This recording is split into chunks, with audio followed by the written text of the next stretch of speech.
Dear student, अब हम आते हैं अपने लेक्चर नंबर 2 की तरफ। अब इसमें हम शुरू करने जा रहे हैं अपना चैप्टर नंबर 1।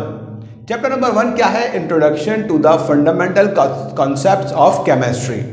ठीक है, वैसे आपके सिलेबस में टोटल फर्स्ट ईयर के 8 चैप्टर्स हैं, जिसमें ये पहला चैप्टर है। ठीक है, इस फंडामेंटल कॉन्सेप्ट ऑफ केमिस्ट्री में हम सबसे पहले बात कर लेते हैं। अगर आप अपनी बुक खोलेंगे तो आपके बुक में सबसे पहला इस चैप्टर में आपको मिलेगा टॉपिक इंट्रोडक्शन का, कि किस तरह आप केमिस्ट्री को समझते हैं। अब इसको समझने के लिए सबसे पहले हम बात करते हैं डेफिनेशन ऑफ केमिस्ट्री की। डेफिनेशन ऑफ केमिस्ट्री क्या है? Chemistry is the branch of science which deals with the properties, compositions and the structure of matter। ठीक है, अब आ जाते हैं, दोबारा से बात करते हैं किस बात की बात हो रही है? मैटर की, तमाम तर मैटर्स की। और इस मैटर में वो कह रहा है हम उस हर मैटर की क्या पढ़ेंगे? प्रॉपर्टीज भी पढ़ेंगे, यानी कि chemical and physical properties. Compositions मतलब किन किन चीजों से मिलकर वो बना है, और स्ट्रक्चर और उसका इंटरनल स्ट्रक्चर क्या है। ये तमाम चीज़ें हम पढ़ते हैं कहाँ पर? केमिस्ट्री में। अच्छा, अब बात जब केमिस्ट्री की आ रही है तो इसमें वर्ड यूज हो रहा है मैटर। ये मैटर क्या चीज़ है? मैटर को डिफाइन कर लेते हैं। मैटर क्या है? Anything that has mass and take up space. जो भी चीज़ मास रखती है और स्पेस यानी कि जगह को पाए करती है, वो हमारे पास मैटर है। ठीक है, अच्छा, अब मैटर के हवाले से अब आप बात करें तो अपने अराउंड जो भी चीज़ आप देख रहे होंगे जो फिजिकल एग्जिस्टेंस रखती है, वो तमाम का तमाम आपको मैटर नजर आएगा। आपके सामने मौजूद दीवार पे लगी लाइट और चलता हुआ फैन, इसके अलावा तमाम तर चीज़ें, दीवार पे लगी आपकी क्लॉक और ज़मीन जिससे बनी है या फिर कारपेट, जो भी चीज़ आपके अतराफ में मौजूद है वो सब चीज़ मैटर है। अच्छा, मैटर हर चीज़ है, तो इसका मतलब है कि डेफिनेशन में हम हर मैटर की क्या पढ़ेंगे? Composition, properties, structure. इसका मतलब है जहां जहां मैटर का जिक्र आएगा वहां वहां केमिस्ट्री इन्वॉल्व हो जाएगी।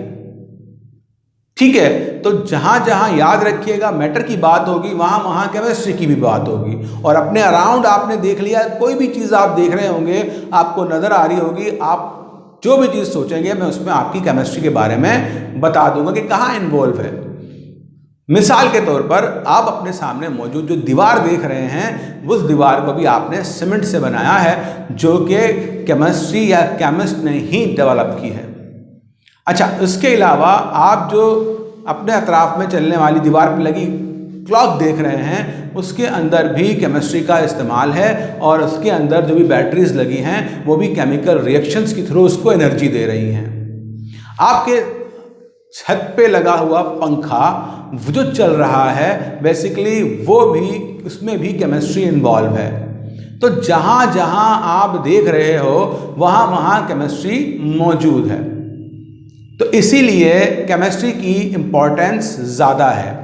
बाज़ औक़ात आप लोग जब एडमिशन लेकर आते हैं कॉलेज में, तो आपको ये सिलेक्ट करना होता है कि आप प्री इंजीनियरिंग जाएंगे या प्री मेडिकल जाएंगे। तो आप लोग इसको चॉइस करने के बाद ये बात लेते हैं कि हमें या तो बायोलॉजी पढ़ाई जाए या मैथमेटिक्स पढ़ाई जाए, क्योंकि हम प्री इंजीनियरिंग के स्टूडेंट हैं तो हमें मैथ्स पे ज़्यादा पढ़ाया जाए, और अगर प्री मेडिकल के स्टूडेंट हैं तो बायोलॉजी पढ़ना चाहते हैं। सवाल ये करते हैं कि केमिस्ट्री क्यों पढ़ाई जा रही है, फिजिक्स हमें क्यों पढ़ाई जा रही है। तो याद रखिएगा, ये आपका सवाल बचकाना है जो दिमाग में आपके डेवलप होगा। इसका जवाब मैं आपको आगे दे देता हूँ। अब यहाँ देखते हैं एप्लीकेशन ऑफ केमिस्ट्री, कहाँ कहाँ हम केमिस्ट्री को अप्लाई कर सकते हैं। मान लेते हैं आप डॉक्टर बनने जा रहे हैं, ठीक है, तो यकीनन दवाओं से या मेडिसिन से आपका एक ताल्लुक या रिलेशन बना रहेगा। कौन बनाती है दवाएं? फार्मास्यूटिकल्स कंपनी बनाती है। और pharma industry basically chemical industry है। और आपको किसी मेडिसिन के बारे में जानने के लिए, उसकी एक्टिविटी की जानने के लिए उसकी केमिस्ट्री पता होनी चाहिए। अगर आप उसकी केमिस्ट्री नहीं जानते तो आप किसी भी मरीज़ को सही तौर पर दवाई या मेडिसिन एडवाइस नहीं कर सकते। तो मान लेते हैं कि डॉक्टर्स के लिए तो केमिस्ट्री काफ़ी इम्पॉर्टेंट है। तो अब बात कर लेते हैं हमारे इंजीनियर भाइयों की। तो इंजीनियर हजरात के लिए मैं बता दूं कि वो जिस इंडस्ट्री में भी जाएंगे, जिसको भी फॉलो करेंगे, चाहे वो ऑटोमोबाइल्स में जाना चाहें, यानी मैकेनिकल में जाना चाहें, इलेक्ट्रिकल में जाना चाहें, केमिकल इंजीनियरिंग में जाना चाहें, आर्किटेक्चर बनना चाहें, या फिर अदर और कोई अपनी इंडस्ट्री यानी सिविल इंजीनियरिंग करना चाहें, आपको केमिस्ट्री से अपना ताल्लुक़ बनाए रखना होगा। किस तरह? Cement industry, chemical industry, metallurgy की अगर इंजीनियरिंग मेटलर्जी में करते हैं तब भी आपको मेटल्स के बारे में केमिस्ट्री को समझना पड़ेगा। ऑटोमोबाइल्स में कलर होगा, रंग पे आप लगाएंगे कार पे, उसकी कंपोजिशंस, जो उसमें मेटल रखेंगे उसकी कंपोजिशंस, कौन सा उसमें आप रखने जा रहे हैं मेटल। या फिर अगर बात करते हैं फ्यूल इंडस्ट्री की, रिफाइनरी की, अगर आप रिफाइनरी या केमिकल इंडस्ट्री की तरफ जाना चाहें तो रिफाइनरी भी केमिकल इंडस्ट्री है। और अगर बात करते हैं टेक्सटाइल इंडस्ट्री की, तो टेक्सटाइल इंडस्ट्री जो कि बिल्कुल बेस्ड कर रही है किसके ऊपर? केमिस्ट्री के ऊपर। क्योंकि आप जो कपड़ा पहनते हैं उसके ऊपर जो कलर है, अगर वो आपकी पहली 4-5 धुलाइयों में चला जाता है तो आप जो बुरा भला कहेंगे वो केमिस्ट को ही कहेंगे, क्योंकि उसने उसके ऊपर अच्छी डाई इस्तेमाल नहीं की। ठीक है। अच्छा, अब आ जाते हैं केमिस्ट्री की ब्रांचेस पे। कितनी ब्रांचेस हैं जो कि मेन हैं? ब्रांचेस बहुत हैं। जहाँ जहाँ आप बात करेंगे, सॉइल बात करेंगे, सॉइल केमिस्ट्री आ जाएगी। आप इन्वायरमेंट बात करेंगे, पोल्यूशन केमिस्ट्री आ जाएगी, इन्वायरमेंटल केमिस्ट्री आ जाएगी। जिस चीज़ की बात करेंगे वहाँ पे केमिस्ट्री आ जाएगी। लेकिन हम जो मेन आपको यहाँ इंटर लेवल पे डिस्कस करने जा रहे हैं वो मेन है, वो है organic, inorganic, physical, analytical and biochemistry. अच्छा, ऑर्गेनिक इनऑर्गेनिक केमिस्ट्री क्या है? बेसिकली जो कि कार्बन रिलेटेड कंपाउंड से होगी, उसको डिटेल में आप सेकेंड में पढ़ेंगे। और इनऑर्गेनिक क्या है? जो कार्बन के अदर्स एलिमेंट हैं उनके बारे में जो केमिस्ट्री होगी वो इनऑर्गेनिक केमिस्ट्री होगी।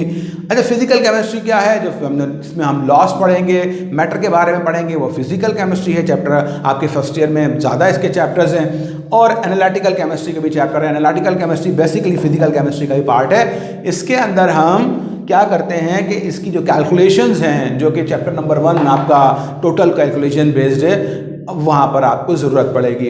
अच्छा, अब तीसरा आखिरी आ जाता है आपका बायोकेमिस्ट्री चैप्टर। ये भी आपका सेकेंड ईयर में साबका पड़ेगा। बायोकेमिस्ट्री में चैप्टर नंबर 10 है, वहाँ पर आपको इस चैप्टर से भी साबका पड़ेगा। बायोकेमिस्ट्री बेसिकली क्या है कि जो भी बायो यानी जानदार चीज़ें हैं, उन जानदार चीज़ों में जो भी केमिकल्स चेंजेस आ रही हैं, उन केमिकल चेंजेस को या केमिकल्स को हम पढ़ते हैं बायोकेमिस्ट्री में। आपने कभी अपना मेडिकल का कोई अपना डायग्नोस्टिक टेस्ट करवाया हो तो आप ऊपर पढ़ते हैं कि आपकी ब्लड की अगर बायो लिखा होगा, इंफॉर्मेशन आ रही है तो लिखा होता है ब्लड की यानी कि अपना बायोकेमिस्ट्री रिपोर्ट। ठीक है। अब ये तो बात हो गई आपकी ब्रांचेस की कि ये चीज़ें हैं। इसमें से ज़्यादातर चीज़ें आपको ये दो पार्ट जो हैं ये इनऑर्गेनिक कम है, और ज़्यादातर हमारे पास फिजिकल और एनालिटिकल पोर्शन हमारे पास ज़्यादा होगा अपने फर्स्ट ईयर लेवल पे। तो ये तो था बेसिकली इंट्रोडक्शन हमारे पास केमिस्ट्री के हवाले से, जो कि हमने अभी किया। अब इसके बाद हम प्रॉपरली टॉपिक्स शुरू करने जाएंगे अपने लेक्चर के, जो कि मुख्तलिफ लेक्चर हम उस पर बेस्ड कर रहे होंगे। तो कोशिश करेंगे कि आपको अच्छे तरीके से समझ में आए, और हमारी ये पूरी कोशिश होगी आपको हमारा साथ देना होगा, थोड़ा बहुत कोऑपरेट करना होगा। ये लॉकडाउन के तहत जितना भी हमारा जो अभी आमना सामना ना हो पाएगा, आपकी सेहत के हवाले को देखते हुए हमने ये प्रोग्राम शुरू किया है। तो बहुत आप अपना ख्याल रखिएगा और एक्टिव रहिएगा, एजुकेशन को लेके ढीले नहीं पड़िएगा, सुस्त नहीं पड़िएगा। बहुत शुक्रिया, थैंक यू, अल्लाह हाफिज़।